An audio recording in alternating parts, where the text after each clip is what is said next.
Two political developments have emerged this Saturday. Ladies and gentlemen, the National Governing Council meeting of UDA party that was supposed to be convened in Statehouse has been postponed. The parliamentary group meeting that was also to be convened have also been cancelled. And consequently, the Nairobi County elections that were supposed to be slated on Monday have also been postponed. In this podcast, I want us to delve deep about these two critical meetings and why a post from Sylvanus Osoro made William Ruto camp to believe that if the politicians will come together, it was going to be a fight for the soul of UDA party. And I told you in my previous video that there are some ghosts that President was going to meet this weekend.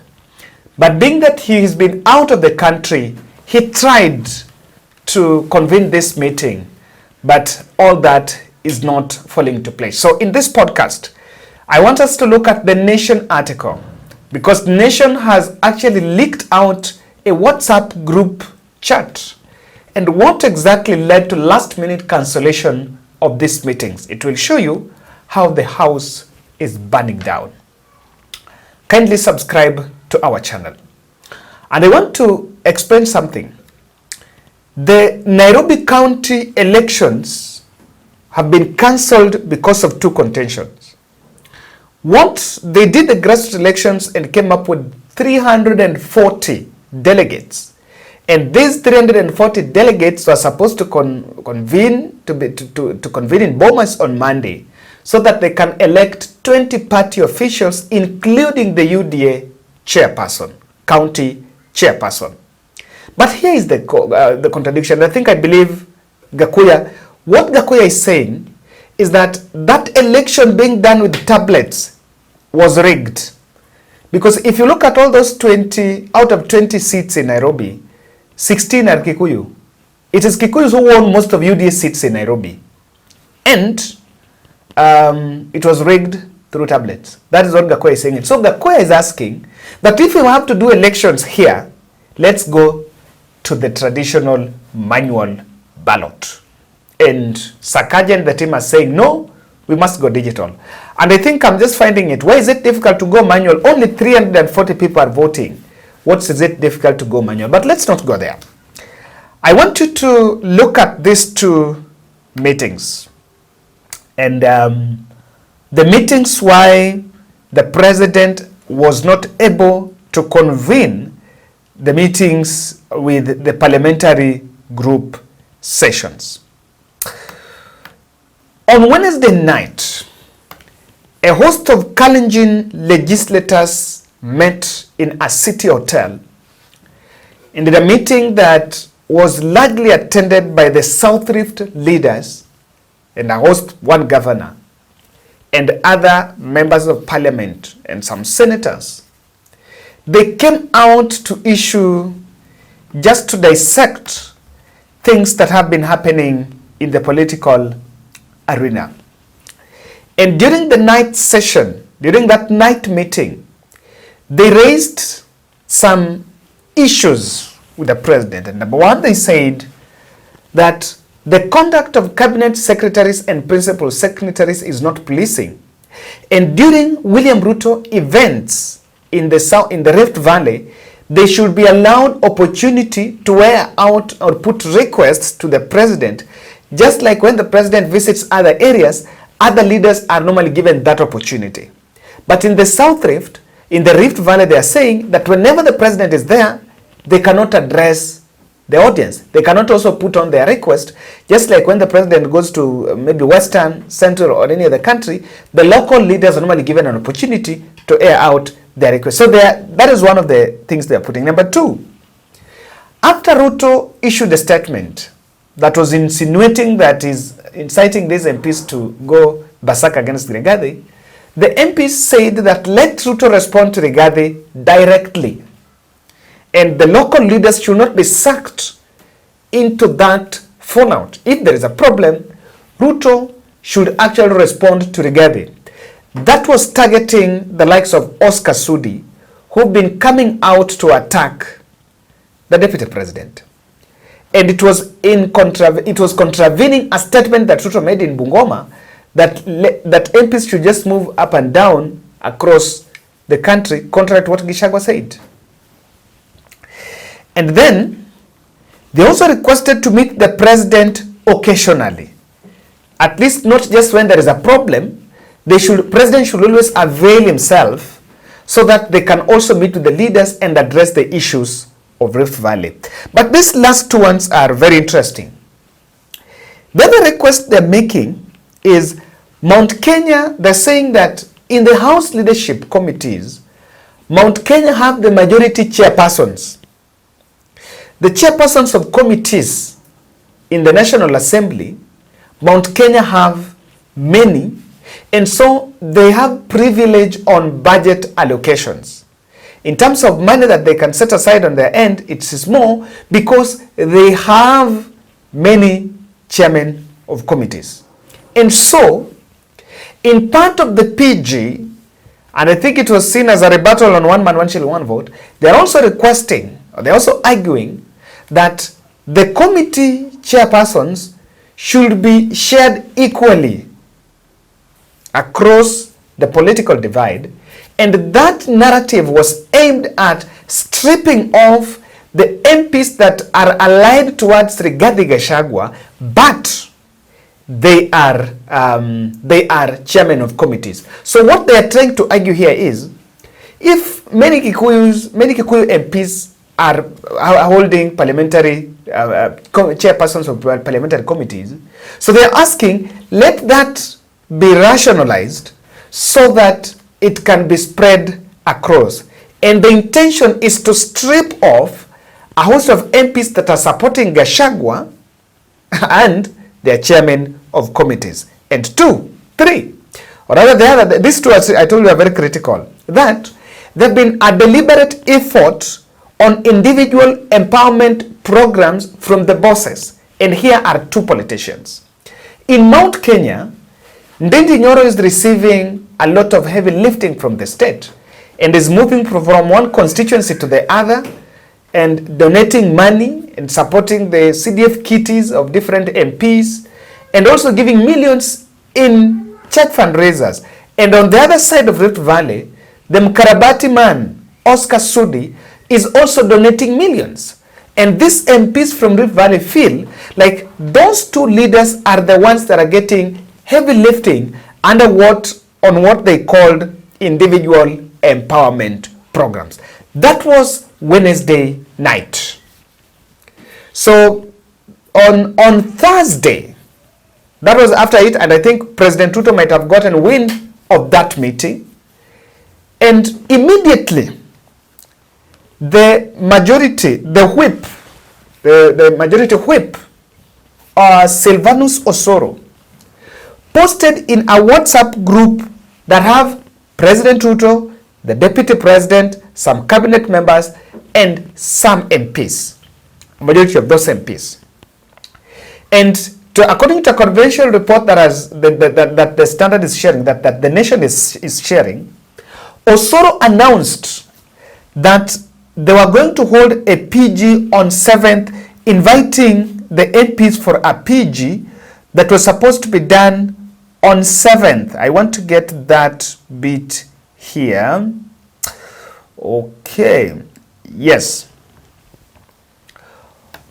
On the PG, this is here. Sources in the group told the Nation how a message by National Assembly Majority Whip Silvanus Osoro inviting the MPs for the PG at 7 a.m. on June 10 triggered a heated exchange in the group way past midnight.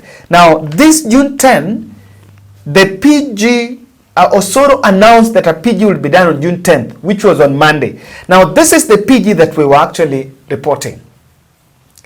So, but on Friday, Osoro sent out another message indicating the dates had been moved to next week, or rather the following week.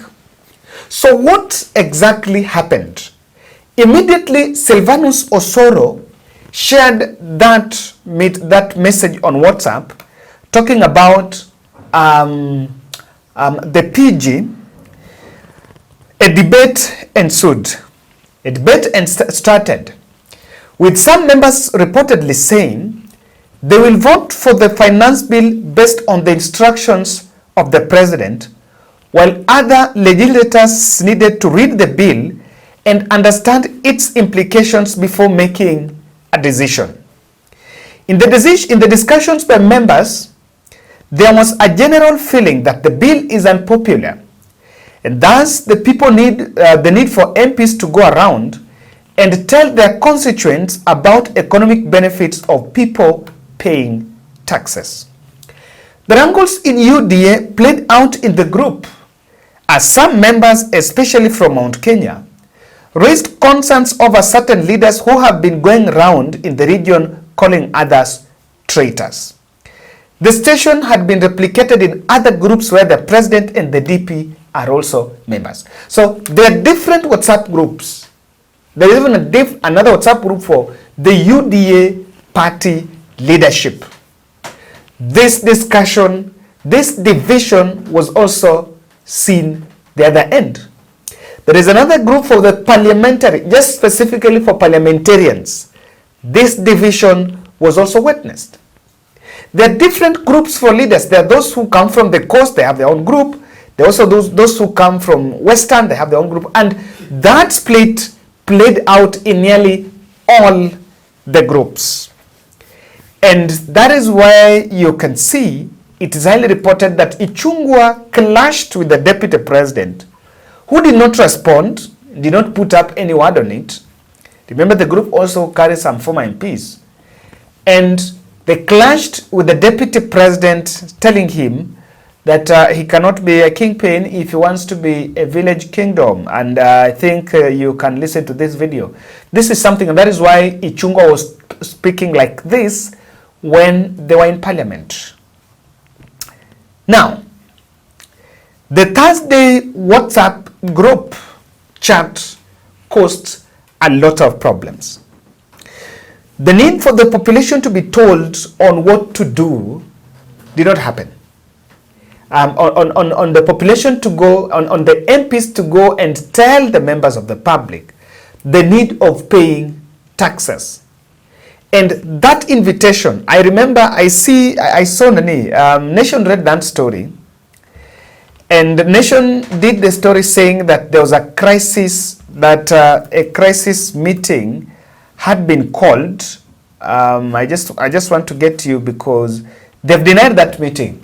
Nation reported that story. I think it was in the headline. I think it could be Nation or Standard. Yes. Why Ruto has called crisis talks. This was the headline. Dennis Itumbi did this screenshot and said, Ile Nation Africa AK News has another episode of Wongo as usual, Ukora.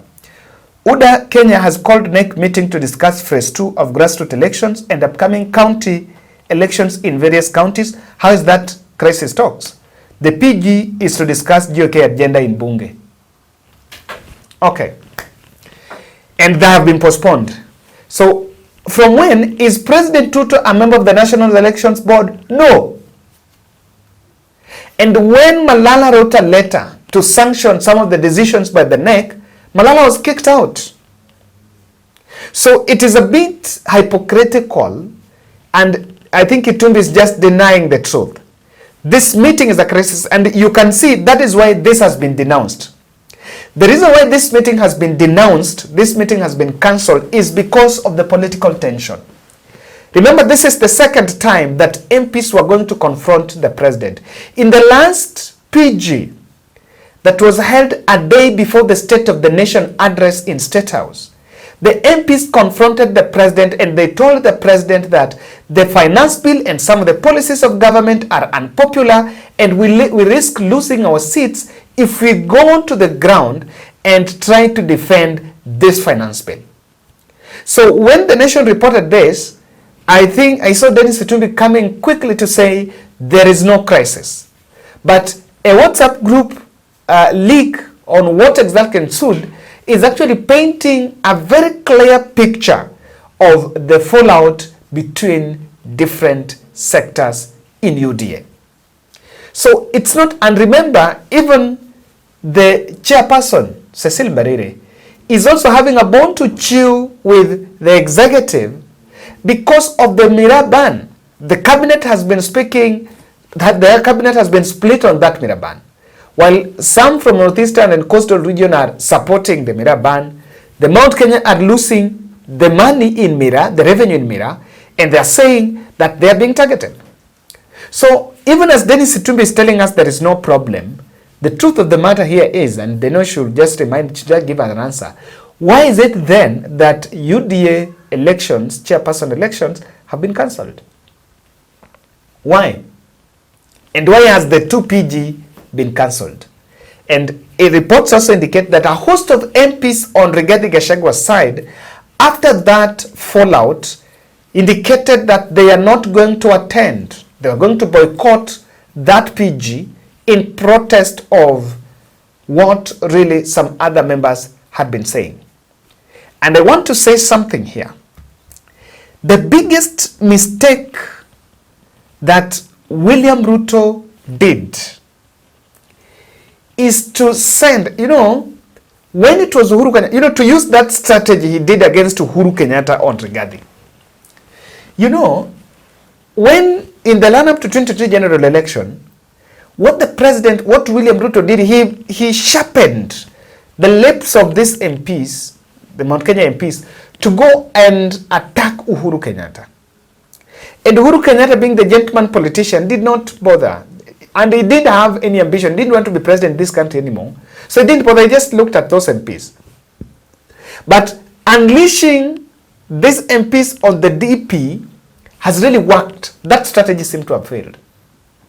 That strategy have failed completely. Because Rigathi is out. He's confronting everyone. If you try say this, he's coming out and he's struggling to control the narrative around him.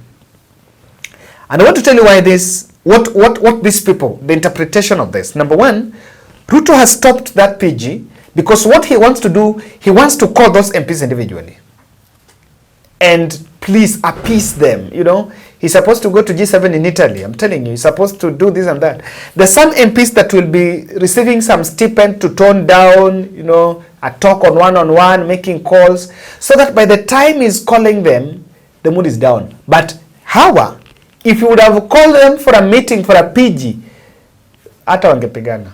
The chaos were actually going to be witnessed. And that is why the meeting was even to be moved.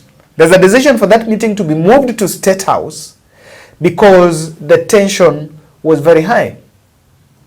And what he wants to do, he wants to pick his call, his phone, and start calling individuals, this and that first, before that meeting is convened. Number two, the messaging on taxation is unpopular. And the MPs are not going to get away with it. And they have now realized, you cannot repeat the same mistake. Even if you want to do something on taxation, the way the discussion on finance bill really went overboard. The best thing you would have done, you would have at least waited, at least this time around, make it lighter a bit. But I can tell you the current finance bill is worse than the last finance bill. And the MPs are realizing that, okay, we also need our seats. We support government, but we also need our seats. So, if I'm going to take something very unpopular to the people, I am likely to lose, and that's why they are curling their tails. Rigathi ignited a fire in UDA, and if he had an intention to ignite this, I think he's played his script, and the ball is now rolling on William Ruto's side.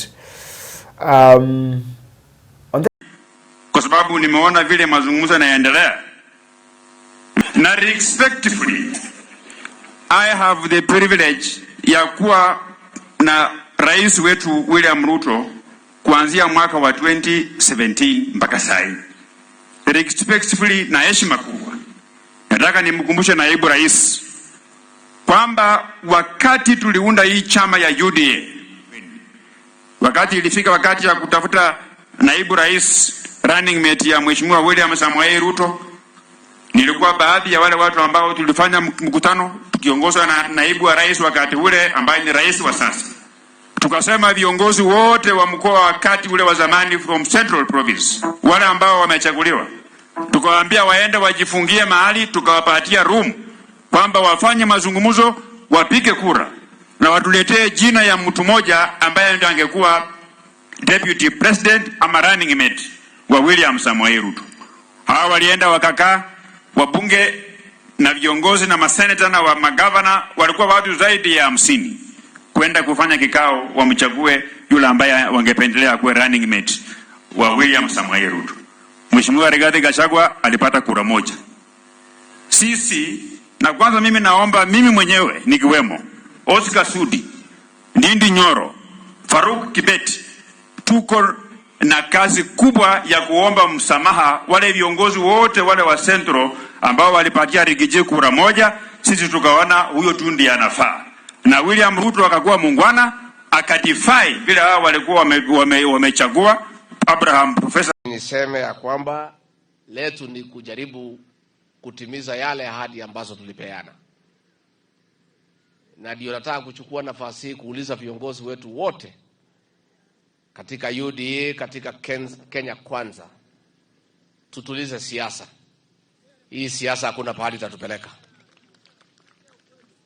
Wacha tufanye kazi kwanza, na viongozi wote tukianza na mimi, lengo letu na kitu ya maana ni kumsaidia Rais William Ruto afaulu